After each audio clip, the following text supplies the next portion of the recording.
की छान असं रिव्हिजन करूया। तार्किक विचार। आता बघा, तार्किक विचार म्हटलं की आपण कोणत्याही प्रश्नाचं उत्तर लिहिताना तो विचार करूनच लिहायला पाहिजे, किंवा याला काय प्रश्न कसा विचारलाय आणि उत्तर कसं द्यायचंय हे आपल्या लक्षात आलं पाहिजे। आता पहा, असा चित्रालेख आपल्याला परीक्षेमध्ये येतो बघा, चित्र दिलेले असतात, जसं मी त्या चित्राच्या जागेवरती नाव टाकले।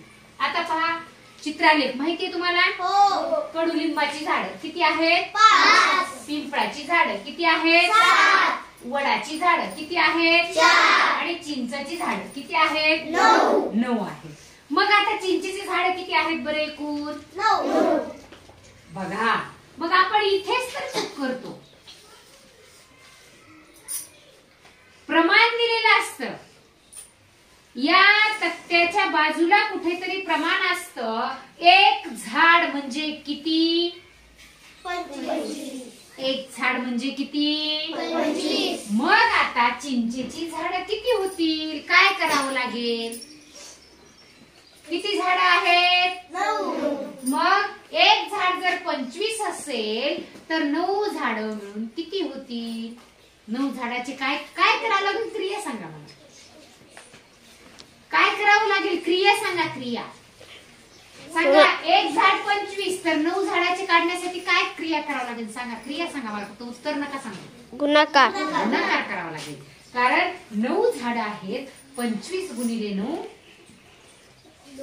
गुणाकार करून आपल्याला तेवढी संख्या चिंचेच्या झाडाची येणार आहे। तुम्हाला वडाची झाडं विचारली, एक झाड किती? 25। मग 4 झाडाचे किती होणार? 100। या पद्धतीने आपण तार्किक विचार यालाच म्हणायचं, जे दिसतं तसं डायरेक्ट उत्तर लिहिता येत नाही, सगळ्यांचं लक्ष समोर असलं पाहिजे,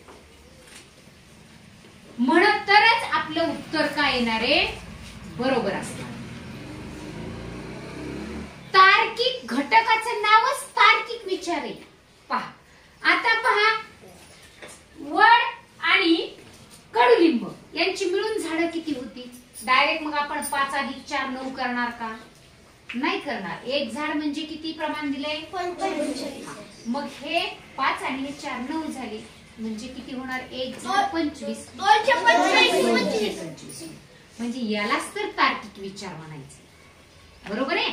पहा, आता एकूण झाडांची जरी विचारलं तरी एकूण हे 5 अधिक 7 अधिक 4 अधिक 9 सगळे मिळून झाड, त्याला गुणिले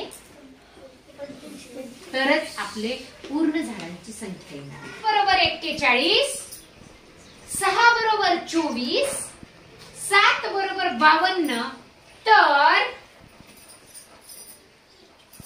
8 बरोबर किती? बघ,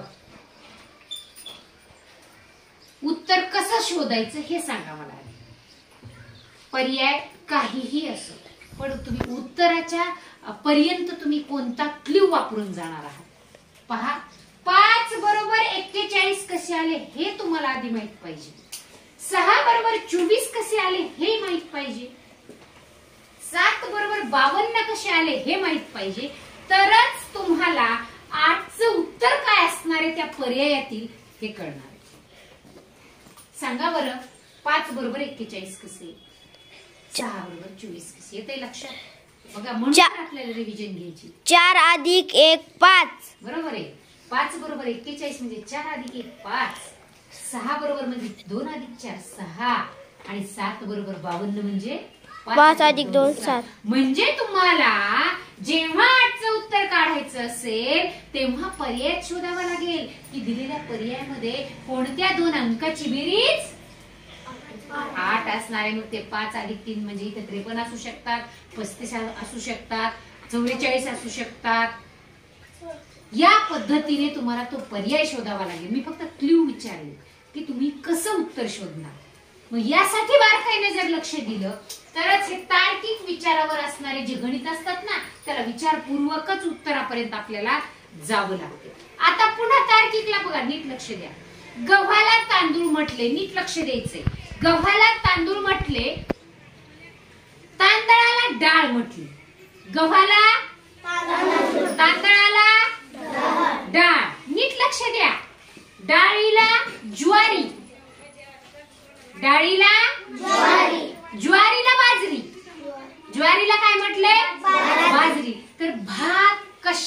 बनवणार? आधी उत्तरापर्यंत जायचं. भात कशाचा बनवतो? मग तांदळाला काय म्हटले? हा, तांदळाला डाळ. म्हणजे उत्तर काय असणार आहे? हा झाला तार्किक विचार. आपण जे दिसतं ते डायरेक्ट उत्तर नसतं, तिथं विचार करूनच उत्तर द्यायचं. विचारावर दुसरा प्रश्न. गवारला भेंडी म्हटले, भेंडीला मिरची म्हटले, भेंडीला मिरची म्हटले, मिरचीला कोबी म्हटले, कोबीला टोमॅटो म्हटले. तर ठेचा कशापासून तयार करतात? मिरचीचा. मग मिरचीला काय म्हटले? हे याला म्हणायचं तार्किक विचार. डायरेक्ट मिरची पासून ठेचा होतो म्हणून त्याचं उत्तर मिरची अजिबात नाही. तर आपल्याला या तार्किक विचारावर आधारित असे प्रश्न असतात हे लक्षात आलं पाहिजे की डायरेक्ट उत्तर नसतं, त्याचं विचारपूर्वकच उत्तर द्यावं लागतं. आता पुढचं बघा. सुरेश तात्या आपल्या शेतात पूर्वेकडे तोंड करून शेवग्याच्या झाडाकडे बघत होते. आता आणखी एक यावर आधारित, दिशावर आधारित जे प्रश्न असतात की नाही, नीट माझ्याकडे लक्ष द्या. ते आपण काय करायचं, उत्तरापर्यंत जाण्यासाठी आपला वर्ग बघायचा, लक्षात आणायचा. आपण आपल्या वर्गात आहोत. आपण सूर्योदय होतो पूर्व दिशेकडे तोंड करून सुरेश तात्या उभे आहेत. पूर्वेकडे तोंड करून उभा राहिलं की शेवग्याचं झाड आहे. राहिले मी पूर्वेकडे तोंड करून उभा. आता माझ्या नजरेसमोर कोणतं झाड आहे? आता सुरेश तात्या परत डावीकडे काटकोनात वळले. माझा डावा हात हा आहे, मी डावीकडे वळले. आता माझी नजर गेलेली आहे, आता माझी नजर आहे लिंबाच्या झाडाकडे, कडुलिंबाच्या. बघा माझी नजर कोणत्या झाडाकडे? आता माझ्या डोळ्याच्या समोर. तर माझ्या कोणत्या बाजूला शेवग्याचे झाड आहे? म्हणजे माझा उजवा हात हा आहे, बरोबर आहे. आणि जर दिशा विचारली तर माझ्या कोणत्या दिशेला असणार आहे शेवग्याचं झाड? पूर्वेला. हा झाला तार्किक विचार. बघा तार्किक विचार असे जे वेगवेगळे प्रश्न असतात की नाही, तेव्हा आपल्या लक्षात आलं पाहिजे की अरे याला विचारपूर्वकच आपण असे या तार्किक विचारावर अवलंबून असणारी उत्तर हे आपल्याला शोधावी लागतात. विचार आले लक्षात? या पद्धतीने तुम्ही या तार्किक विचारावरचे घटक छान सोडवणार आहात. आपले प्रत्येक प्रश्नाला किती गुण आहेत? 2 गुण आहेत. ते 2 गुण तुम्ही पक्के करणार आहात आणि छान त्यावर आधारित सगळे प्रश्न अचूक सोडून तुम्ही काय करणार आहात? नक्की परीक्षेमध्ये यशस्वी होणार आहात, उत्तीर्ण होणार आहात.